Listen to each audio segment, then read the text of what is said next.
तुम्हारे पापा अशोक हुड्डा के कत्ल का सच और हमारे इलाहाबाद परिवार के साथ जो जुड़ा है वो सच। मैंने बरसों से ये बात छुपा कर रखी कि तुम्हारे पापा का कत्ल इलाहाबाद परिवार में से ही किसी ने किया था।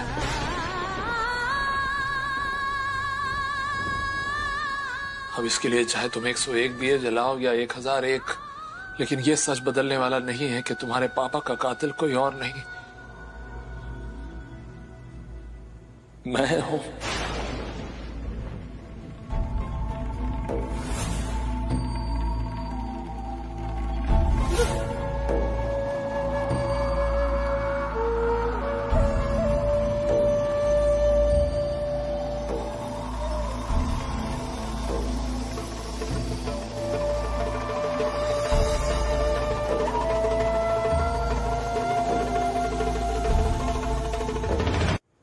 डैड, आप बोल क्या रहे हैं डैड? Alphabet are. हाँ? उसका मतलब राजवर्धन है, यानी कि मैं।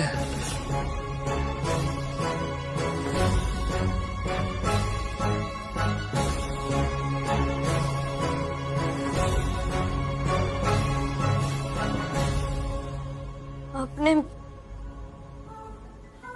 मेरे पापा की जान ली है।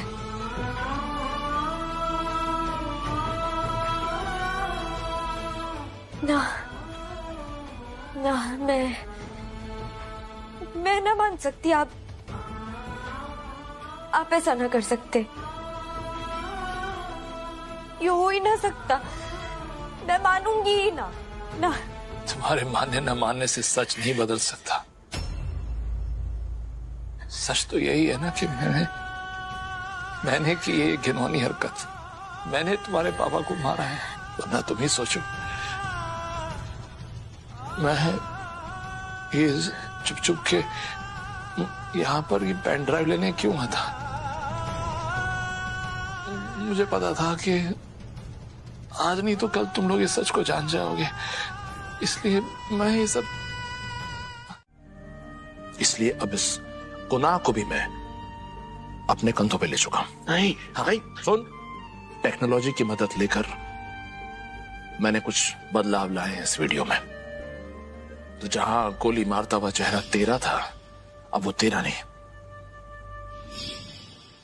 मेरा है। नहीं प्राची, ये क्या किया आपने? कर दिया, बस मैंने कर दिया। जब सब लोग गेम खेल रहे थे तो मैं जानबूझ के सबसे पहले गेम से आउट हो गया और मैं सीधा बहू के कमरे में गया जहां वो टेक्नीशियन पेन ड्राइव पर काम कर रहा था। मैंने उससे कहा कि वो तेरे चेहरे को मेरे चेहरे से बदल दे, और उसके बाद लौटकर मैं फिर से तुम लोगों के बीच आके बैठ गया। फिर गेम खत्म होने के बाद जब मैंने देखा कि मीत पुत्र और बहू वापस अपने कमरे में जाने वाले हैं, तो फिर मैं उनसे पहले बहू के कमरे में चला गया और फिर वहां पेन ड्राइव के साथ खड़ा हो गया ताकि उनको ऐसा लगे जैसे कि मैं पेन ड्राइव वहां चुराने के लिए आया हूं। मेरे किए हुए पाप को आपने अपने सर ले लिया, क्यों? वो पाप अनजाने में हुआ था मुझसे, जिसको इतने सालों से अपने सीने पे ढोता चला आ रहा था मैं। ये बोझ नहीं सह पाऊंगा मैं प्राचीन। क्या किया आपने? मैं अभी मीत बहू के पास जाऊंगा, उसको सब कुछ सच सच बता दूंगा। गुनहगार असली मैं हूं, आप नहीं प्राची। नहीं राम नहीं, तू कहीं नहीं जाएगा। नहीं, देख, मैंने ये सब कुछ परिवार के हित के लिए किया है, और अब ये तेरी रिस्पॉन्सिबिलिटी है राम के यहां से परिवार को कैसे एकजुट करके आगे लेके जाता है। मैंने जिंदगी में कितना रुपया कमाया इस पर मुझे जरा भी गुरूर नहीं है, क्योंकि मेरी असली दौलत मेरा परिवार है, उसकी खुशियां हैं, उसकी एकता है। और मैं अच्छी तरह जानता था कि अगर तू पकड़ा गया तो तेरे सामने सिर्फ एक ही रास्ता होगा, और वो होगा आत्महत्या। इसलिए मेरे सामने एक ही रास्ता बचा था कि मैं इस गुनाह को अपने सर ले लूं। और एक बात याद रखना मेरा भाई, दौड़ो क्या कर रहे हैं? मैं ये सबूत, ये झूठ हमारी जिंदगी से हमेशा हमेशा के लिए मिटा देना चाहता हूँ। मैं अगर ये पेन ड्राइव, ये सामान मैंने एक सेकंड के लिए भी और देखा ना तो मुझे खुद नहीं पता कि मैं क्या कर बैठूंगा। हम उसने ऐसे फेंकेगा, किसी गलत हाथ में लग गया तो क्या करेगा? तो मैं क्या करूं उम्मीद, हमें ये सबूत मिटाना होगा ना। जो कुछ भी इस कमरे में हो गया है मीत, जो कुछ भी तुमने सुना, जो कुछ भी हमने देखा, ये पेन ड्राइव, ये सारा सामान, अगर ये किसी के हाथ लग गया या किसी ने वो वीडियो देख लिया तो लोग तो यही समझेंगे ना कि डैड ने गोली चलाई है। और कोई नहीं समझेगा कि डैड एक खूनी, एक मर्डरर नहीं है मीत। मैं अच्छी तरीके से समझ रही हूँ, पर हम इसमें से फेंक ना सकते ना। देख, हमें ना ठंडे दिमाग से सोचने की जरूरत है। जितनी बात हमें दिख रही है ना, बात उससे कहीं ज्यादा उलझी हुई है। मुझे लगता है कि यो ना लैब में भेजकर टेस्ट करवानी चाहिए, तो हमें पता चलेगा ना कि पापा हमें उस वीडियो में दिख क्यों रहे।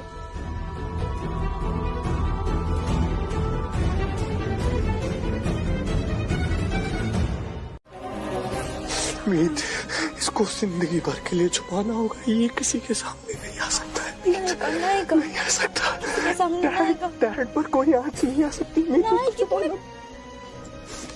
तोड़ो राम, बस तोड़ो राम, बस हो गया, बस कर, हो गया तोड़ो राम, बस कर, हो गया छूट गया, हो गया। मीत, ये बात हमारी जिंदगियों में, हमारे जहन में, हमारे मन में हमेशा हमेशा के लिए दफन हो जानी चाहिए मीत। ये बात कभी भी उठ के बाहर नहीं आएगी। डैड पर आज नहीं आ सकती मीत। ये परिवार गिर जाएगा मीत। नहीं, हम दोनों मिलके इस बात में भूल जाएंगे, ठीक है? ये राज दफन हो जाएगा। हो गया दफन, तूने खुद किया ना। हो गया ना? हाँ, हो गया मीत, ये पेड़ पौधे, ये बगीचा दिख रही हो तुम मीत, जैसे एक माली इस पौधे का, इस पूरे बगीचे का ख्याल रखता है ना। डैड ने हमें बिल्कुल उसी तरह सींचा है। कितनी भी मुश्किलें आए मीत, कितनी भी तकलीफें, उन्होंने हमेशा हिम्मत, प्यार और दिल से हमें ऐसे संभाल के रखा है मीत। हमें कोई भी तकलीफ हुई ना, तब भी डैड ने हमें इन पौधों की पत्तियों की तरह ना हमें झूमना सिखाया, खुशी सिखाई। बोले तुम लोग हिम्मत रखो, कुछ नहीं होगा।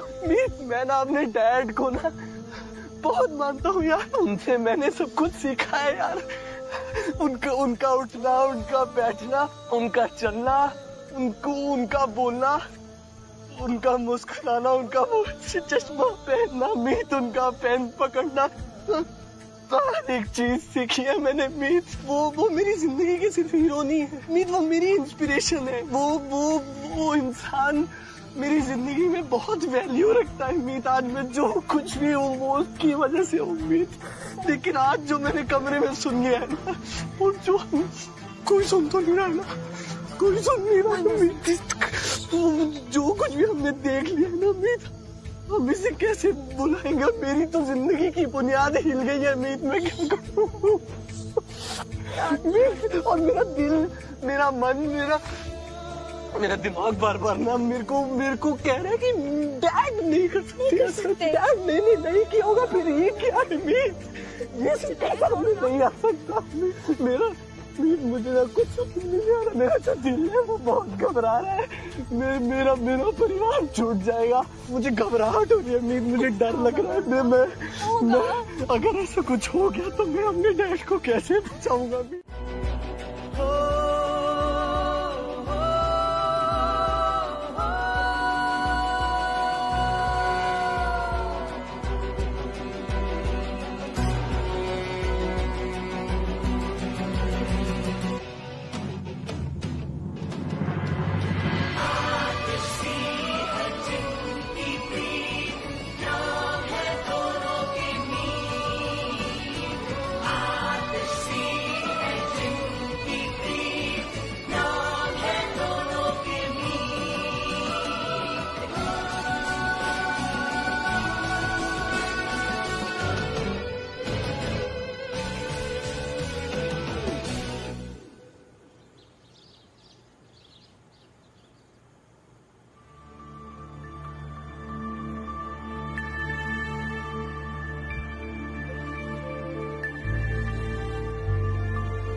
मीत, वो कल रात मैं और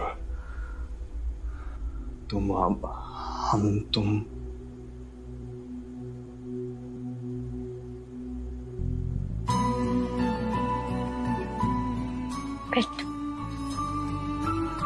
यस, मैं एक दिन भी और इंतजार नहीं कर सकता जी। हाँ बिल्कुल।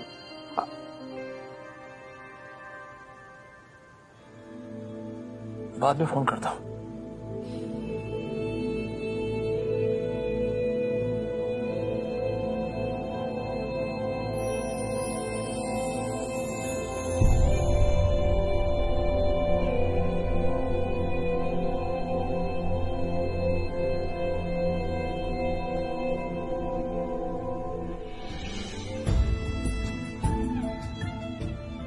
क्या हुआ पुत्र?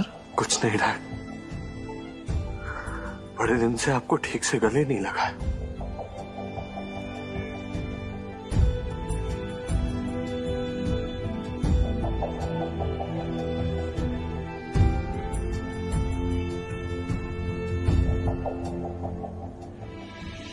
डैड, वो ईशा। हाँ, मैं अभी वकील साहब से ही बात कर रहा था। वो मैं उनसे पूछ रहा था तो उन्होंने बताया कि अभी कोई ना कोई रास्ता वो जरूर निकाल लेंगे। और मैं प्रॉमिस करता हूँ बेटा, ईशा बहुत जल्द अपने घर वापस लौट कर आएगी। अब बहू कहाँ है? नजर नहीं आ रही। डैड, वो एक्चुअली मीत किसी जरूरी काम से बाहर गई। उठाओ। हाँ, एक बात ध्यान रहे, बिल्कुल सच सच अच्छे से बताना कितने प्यार से रखते हैं हम तुम्हें यहाँ पर। एक और चीज, फोन लाउड स्पीकर। हम भी तो तुम्हारी माँ की प्यारी आवाज सुने। आयशा, कैसी है बच्चे? आपको क्या लगता है मॉम, कैसी हो सकती हूँ मैं? बहुत खुश हूँ मैं यहाँ पर। आप सब तो जानते हैं यहाँ सब कितने अच्छे हैं। और शैंटी, वो तो बहुत ख्याल रख रहा है मेरा मॉम। बहुत अच्छा है वो, किसी भी चीज की कोई कमी नहीं होने दी उसने। एक्चुअली यहाँ पर ना मॉम, सब बहुत अंडरस्टैंडिंग है, मेरी बात मानते हैं, मेरी केयर करते हैं, सब बहुत अच्छे हैं। बहुत अच्छा लगा ईशा ये सुनकर। पर तुझे देखना है मुझे, मैं अभी वीडियो कॉल लगाती हूँ। नहीं नहीं मॉम, अभी नहीं प्लीज। हाँ, एक्चुअली मैं ना आपको कल कॉल करती हूँ सामने से, वीडियो कॉल। ईशा, अच्छा ये बताना, तुझे फर्स्ट नाइट का क्या गिफ्ट मिला?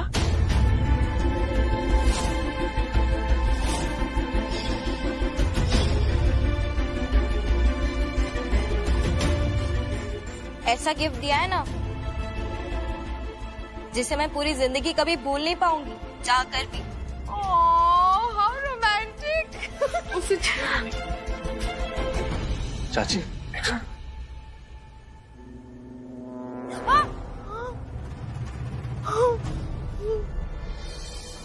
ईशा, ईशा क्या हुआ? हाँ,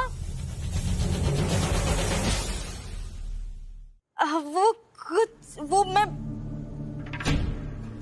नमस्ते भाई, बुआ जी, मम्मी जी, अरे सब बड़े हैं यहाँ पर। नमस्ते, सभी बड़ों को प्रणाम। कैसे हैं आप लोग? बेटा, ये चोट कैसे लगी आपको? अरे वो कुछ नहीं, वो जमीन पे कांच थोड़े टूटे हुए बिखरे हुए थे, मैं फिसल गया।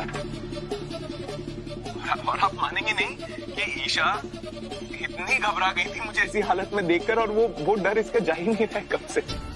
अच्छा लगा बेटा ये सुनकर कि तुझे अपने पति की अपनी से इतनी फिक्र है। हाँ, भगवान करे आपका इलाज अच्छी तरह हो जाए और आप जल्दी से ठीक हो जाए। और ईशा, घबराने की कोई जरूरत नहीं है, तेरे भाई यहाँ बैठे हैं। तेरे मन में कोई भी बात हो, कोई दिक्कत, कोई परेशानी, तो किसी भी वक्त अपने भाइयों को फोन कर सकती है। बाय द वे, पग फेरे के लिए कब आ रही है तू? हाँ। एंड व्हाई नॉट टुडे, आज ही आ जाना। आज तो मदर्स डे भी है। भाई मैं इन्हें कब से समझा रहा हूँ कि जाओ जरा अपनी फैमिली से मिल के आ जाओ, पर ये है पगली जो मेरी चिंता में पड़ी हुई है। भाई अब आप ईशा की टेंशन छोड़ दीजिए, अब आप अपना सारा ध्यान भाभी जी पर लगा दीजिए। ईशा को तो मैं बड़े प्यार से रखूंगा, है ना ईशा? हाँ, बहुत ख्याल रख रहा है शैंटी मेरा। बाय शांति।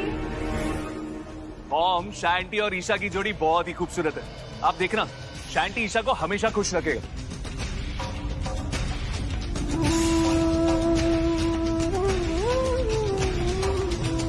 ये बोले चले जा रहे हैं? अरे नहीं नहीं नहीं नहीं, मी थुड्डा, इतना मान बनने की क्या जरूरत है? इसी पल के लिए ही तो ये वर्दी पहनी थी तूने। एक ही तो मकसद था थारे सामने, अपने पापा के कातिल को पकड़ना, उसे सजा दिलाना। और आज तूने जो सबूत लाकर हमें दिए हैं, उनके आधार पर मैंने अरेस्ट वारंट भी निकलवाया है।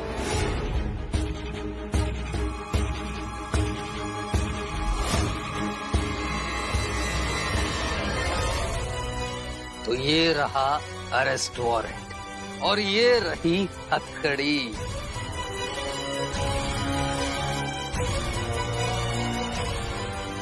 तो सब इंस्पेक्टर मीत हुड्डा, सारा सीनियर होने के नाते मैं तुम्हें ये ऑर्डर दे रहा हूँ कि तुम अपने पापा के कातिल को, राजवर्धन अहलावत को अरेस्ट करो।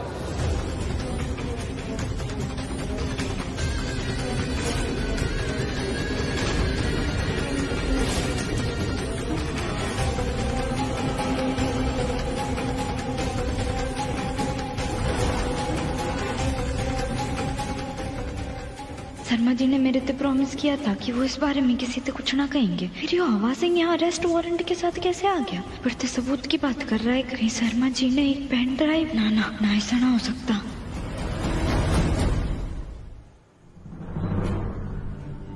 आप राज को गिरफ्तार करने आए हैं? राजवर्धन अलावत को? आपको लग रहा है कि इन्होंने, राज ने मीत बहू के पापा का खून किया? दिमाग खराब हो गया क्या आपका? कोई घर से बाहर निकालेगा इनको? इंस्पेक्टर, क्या नाटक लगा रखा है? क्या बकवास कर रहे हैं आप? ये राजवर्धन अलावत है, कोई मामूली इंसान नहीं है। के ऊपर इतना बड़ा इल्जाम लगाने की हिम्मत कैसे की तुमने? और इसे घर में अलाउ कैसे किया तुमने? तुम कुछ बोल क्यों नहीं रही हो? रुक जाइए इंस्पेक्टर साहब।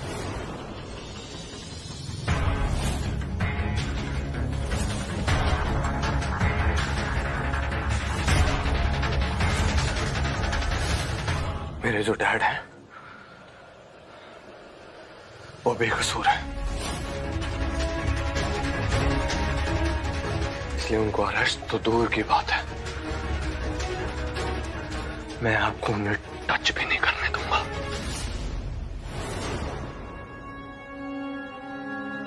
आप पुलिस की कार्रवाई के बीच में खड़े हो,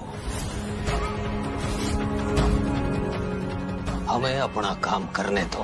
कार्रवाई या काम मुझे नहीं मालूम, लेकिन मेरे डैड बेकसूर है, वो यहां से एक कदम भी आगे नहीं लेंगे। आपको लेकर जाना है तो मुझे लेकर जाइए, लेकिन मेरे डैड को कोई हाथ नहीं लगाएगा।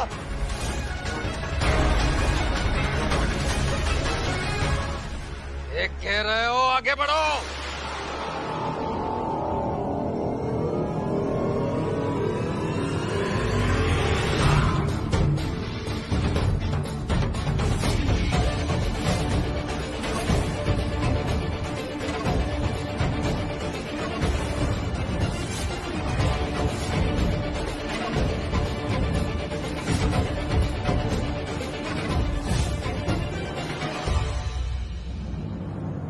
जहाँ खड़ी हो वहीं खड़ी रहो मीत।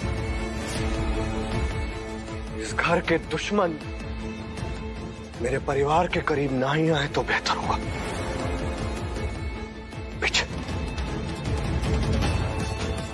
आज तक इस घर की खुशियां तो छीनती ही आई हो, अब इस घर की नींव भी हिलाना चाहती हो क्या? बबीता जी बस।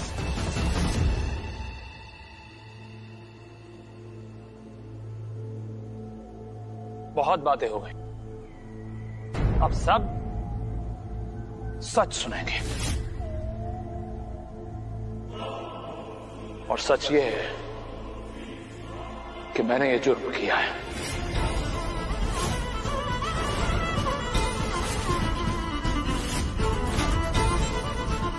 तो सजा तो मुझे ही मिलेगी ना, और मुझे ये सजा कबूल है। प्लीज डैड, क्या कह रहे हो आप? पापा जी सुनो, कहिए ऐसा क्यों कर रहे हैं आप? हम सब जानते हैं कि ये बात सच नहीं है।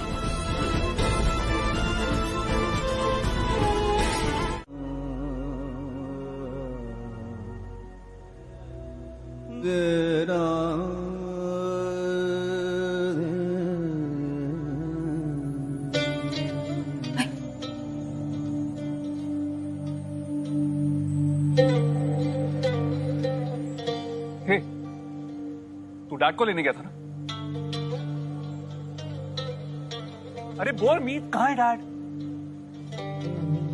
भाई बोल।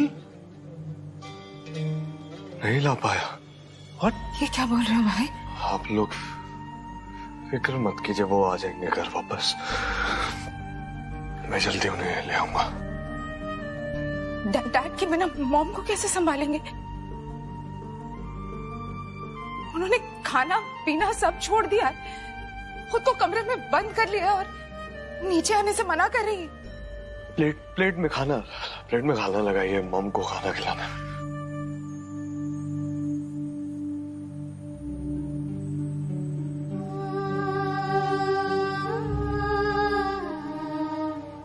मॉम?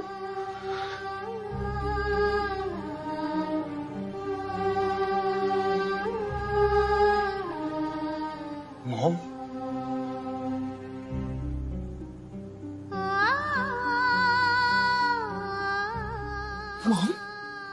मॉम ये क्या हाल बना लिया आपने अपना? मेरा सजना संवरना, मेरा हंसना, मेरा गुस्सा होना, मेरा प्यार, ये सब सिर्फ एक इंसान के लिए है। जब ये इंसान ही मेरे आसपास नहीं है तो मैं किसके लिए सजू सवरूं? और उसी इंसान ने आपका ख्याल रखने की जिम्मेदारी मुझे और तेजवीरी को सौंपी है मॉम। अगर आप हमारी बात नहीं सुनेंगी तो कैसे पूरा कर पाएंगे जो डैड ने काम में कहा है? हमारी मदद कीजिए मॉम, प्लीज प्लीज खाना खा लीजिए।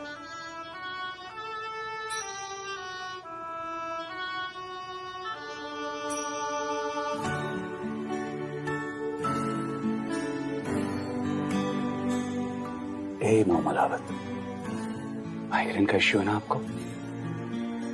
खाना नहीं खाएंगी तो फिर माइग्रेन का अटैक आ जाएगा।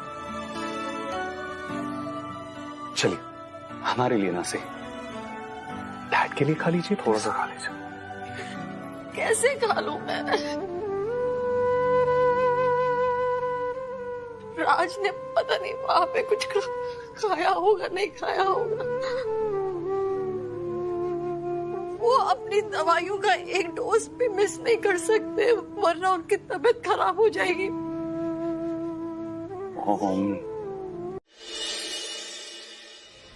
ये मेरा घर है, यहाँ मेरा परिवार रहता है।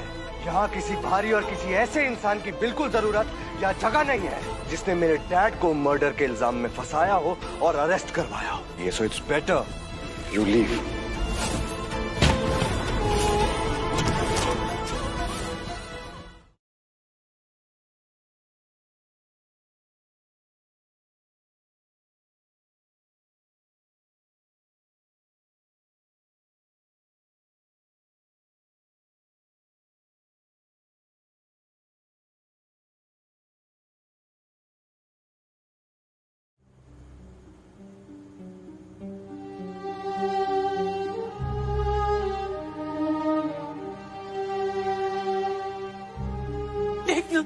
चाचू ए चाचू चाचू चाचू चाचू चाचू चाचू चाचू ए चाचू चाचू चाचू संभालिए अपने आप को। चाचू आप ऐसे कमजोर नहीं पड़ सकते हैं चाचू। आप ऐसे सुध-बुध खो बैठेंगे तो पूरे परिवार को कौन संभालेगा? चाचू कुछ बोलो ना चाचू। चाचू प्लीज चाचू, आप नहीं चाचू, से समथिंग यार, से समथिंग चाचू। चाचू चाचू बोलिए चाचू प्लीज। चाचू कुछ तो बोलो प्लीज। चाचू प्लीज चाचू। चाचू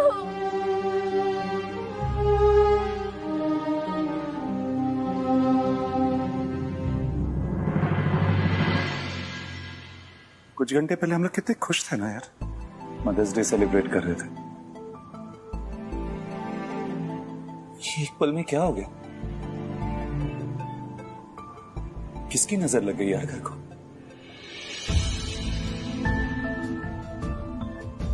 डैड जेल में। मीत, हमारे डैड जेल में है। होम इस तरह से टूटी हुई है जैसे डैड को हमेशा के लिए खो दिया हो। कुछ बिगड़ता जा रहा है मेरे भाई, और कुछ नहीं कर पा रहे हम, कुछ नहीं कर पा रहे। Useless we are.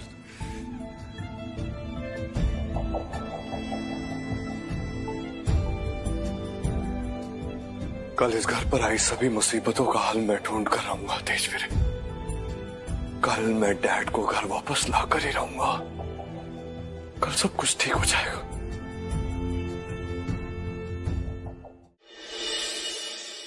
अगर तुम इस घर में एक कदम भी और बढ़ाना चाहती हो तो तुम्हें ये वर्दी, ये पुलिस की नौकरी छोड़नी होगी। अलावत परिवार की बहू आज पुलिस सब इंस्पेक्टर की पोस्ट से इस्तीफा देंगी। चुनना होगा पुलिस सब इंस्पेक्टर की पोस्ट या फिर अलावत परिवार की बहू।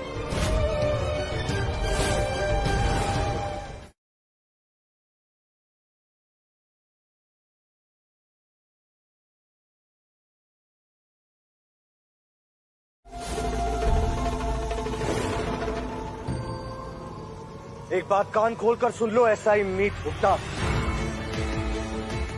ये मेरा घर है, यहाँ मेरा परिवार रहता है। यहाँ किसी भारी और किसी ऐसे इंसान की बिल्कुल जरूरत या जगह नहीं है जिसने मेरे डैड को मर्डर के इल्जाम में फंसाया हो और अरेस्ट करवाया।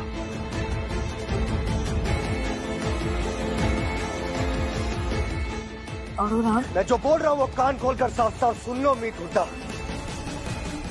मैं तुमसे और कोई बहस नहीं करना चाहता हूं मीत।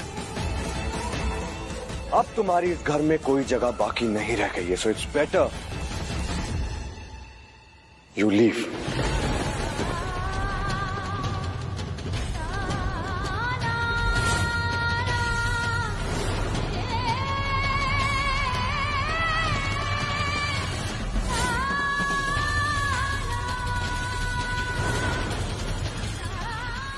सही नहीं है।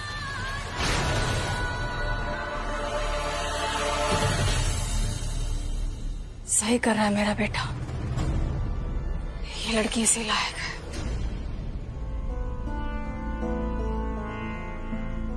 जानती हूँ तू मेरे ते गुस्सा है, दिल दुखाए तेरा, मन ने अंदर तो आने। मैं तुम्हारे मुंह पे दरवाजा बंद नहीं करना चाहता हूँ मीत, सो इट्स बेटर तुम अभी इसी वक्त यहां से चली जाओ।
अगर तुम इस घर में एक कदम भी और बढ़ाना चाहती हो तो तुम्हें ये वर्दी, ये पुलिस की नौकरी छोड़नी होगी। मैं तुम्हारे मुंह पे दरवाजा बंद नहीं करना चाहता हूं मीत, सो इट्स बेटर तुम अभी इसी वक्त यहां से चली जाओ।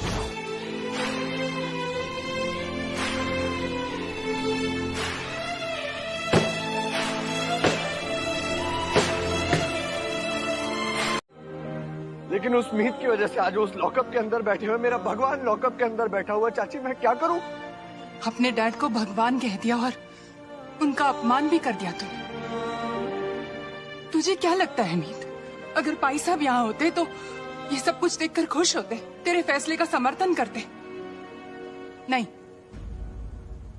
उन्होंने हमेशा मीत बहू को अपनी बेटी माना है, इस परिवार का हिस्सा।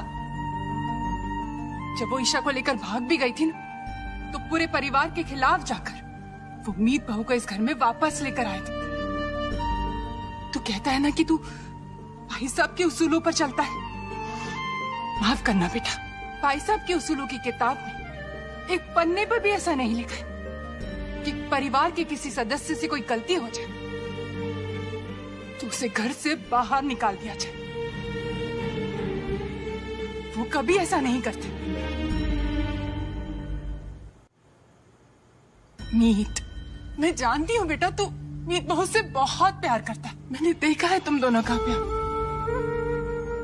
तूने पूरी दुनिया से लड़कर उसे पुलिस एकेडमी में भेजा था, पुलिस ऑफिसर बनाया था, लेकिन आज क्या किया तूने? आज तूने उसी जॉब को छोड़ने के लिए कह दिया। जरा सोच बेटा,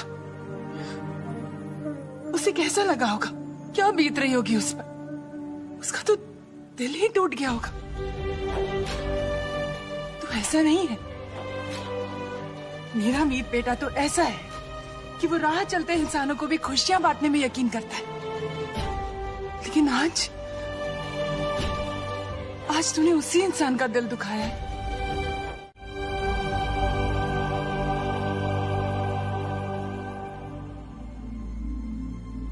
अपनी जानते ज्यादा प्यार करती हूँ मैं तन्ने। तेरे लिए दुनिया छोड़ सकती हूँ मैं। नौकरी तो बहुत छोटी चीज है दौड़ू राम, पर मेरा मीत, अपनी मीत ने समझ क्यों ना रहे? क्यों ना समझ रहा कि इस वक्त मेरा पुलिस डिपार्टमेंट में होना जरूरी है? पप्पा जी ने जेल से बाहर निकालना है, उनके माथे पर जो दाग लगा है उसने मिटाना है। डिपार्टमेंट में तो रहना होगा ना।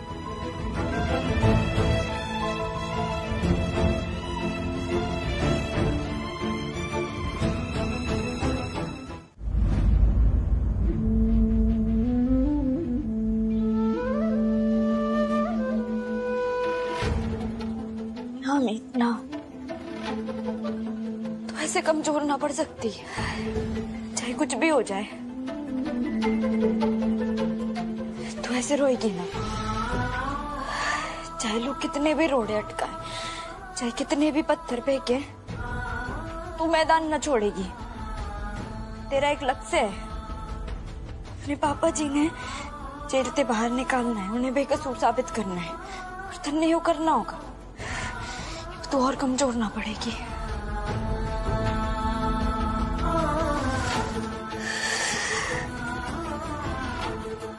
मैं कमजोर ना पड़ूंगी।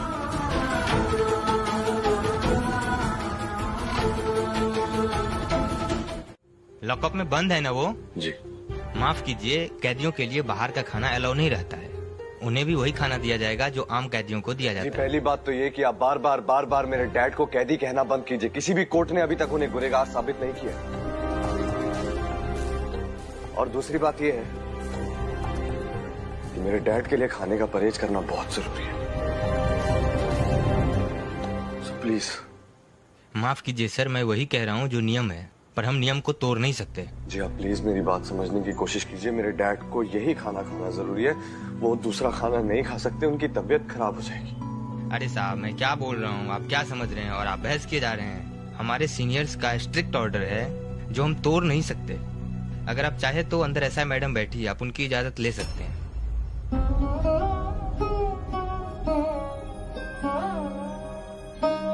मैं आपकी एसआई मैडम से किसी भी तरह की कोई रिक्वेस्ट नहीं करने वाला हूँ। और ना ही उनसे किसी भी तरह की कोई बात करना चाहता हूं। और मैं ये डब्बा यहां से दिए बगैर जाने भी नहीं वाला। उन्हें 2 बार हार्ट अटैक आ चुका है। उनके लिए खाने का परहेज करना बहुत जरूरी है। और ये जो आप नियम, कानून, ड्यूटी ये सब मुझे बता रहे हैं ना, इंसानों के लिए बना है। इनमें से कोई भी चीज इंसानियत से बड़ी नहीं है। और इसीलिए मैं अपने दिल में अभी भी कहीं ना कहीं ये मानता हूं कि इस वर्दी के अंदर हर दिल पत्थर दिल नहीं होता।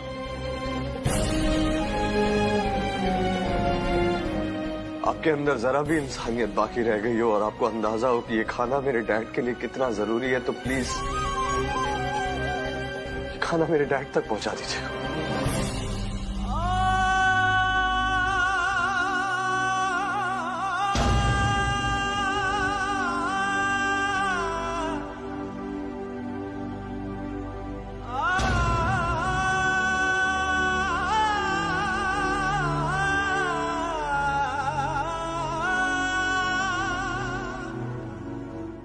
तुम्हारे पति का मामा होने के साथ साथ मैं इस प्रदेश का मिनिस्टर भी हूं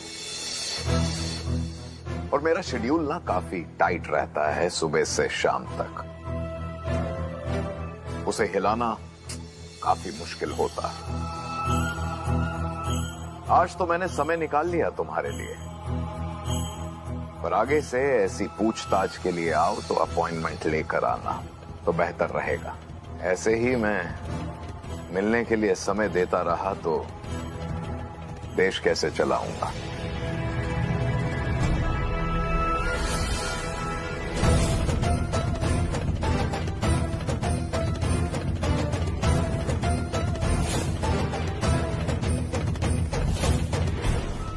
अबे राणा, कोई तो राज छुपाया हुआ है तूने जो मेरे पप्पा की मौत से जुड़ा हुआ है। अब मेरे 2 ही मकसद है, तेरा वो राज सबके सामने लाना और अपने पप्पा जी को बेगुनाह साबित करना।